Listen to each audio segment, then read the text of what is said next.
Hello అండి. ఈరోజు మనం సికింద్రాబాద్ శ్యాంబాబా టెంపుల్కి వచ్చాము. అందరూ నార్త్ ఇండియాలో కాటు శ్యాంబాబా అని పిలుస్తారు.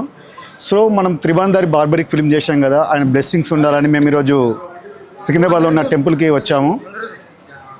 ఫిలిం అంటే స్క్రిప్ట్ నాకు తెలియదు, ఇక్కడ టెంపుల్ అని అమేజింగ్ టెంపుల్, ఇంత గొప్ప అలంకరణ శ్రీకృష్ణుడి తర్వాత ఆయనకే కనబడుతుంది.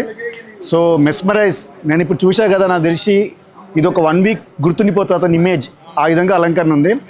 సో కాటు శ్యాంబాబా బ్లెస్సింగ్స్ మాకు ఉండాలి. త్రిభువనధారి బార్బరిక్ తన లేయర్, తన అస్త్రాల మీద మేము సినిమా తీసాం కంటే డెఫినెట్లీ సక్సెస్ఫుల్ సినిమా అని గట్టి నమ్ముతున్నాం.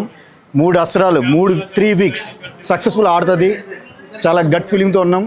ఎందుకంటే శ్యామ్ బాబా పైన అంటే ఆయన లేయర్ని ఇలా ఈ కరెంట్ జనరేషన్కి ఒక ఓల్డ్ మ్యాన్ ఎలా అతని అస్త్రాన్ని వాడుకోగలుగుతాడో బ్యూటిఫుల్గా చిత్రీకరించాడు. బ్యూటిఫుల్ ఆర్టిస్ట్ దొరికారు.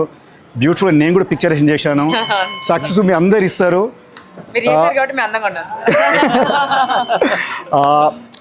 It's a very crispy tight screenplay oriented film. Multiple లేయర్స్ని బ్యూటిఫుల్గా తీశాడు మోహన్. సో మనం ఆల్ లాంగ్వేజ్ ఫిల్మ్స్ ఎంకరేజ్ చేస్తున్నాం. ఫస్ట్ టైం మన తెలుగు నుంచి కూడా సమ్ ఫిల్మ్స్ వచ్చాయి, వాటిని మించి ఈసారి ఒక స్క్రీన్ ప్లే థ్రిల్లర్ ఫిల్మ్ వస్తుంది. డెఫినెట్లీ మీ అందరు సక్సెస్ చేస్తారు. శ్యాంబాబా బ్లెస్సింగ్స్ ఉంటాయని మనస్ఫూర్తిగా మేము బిలీవ్ చేస్తున్నాం. Thank you.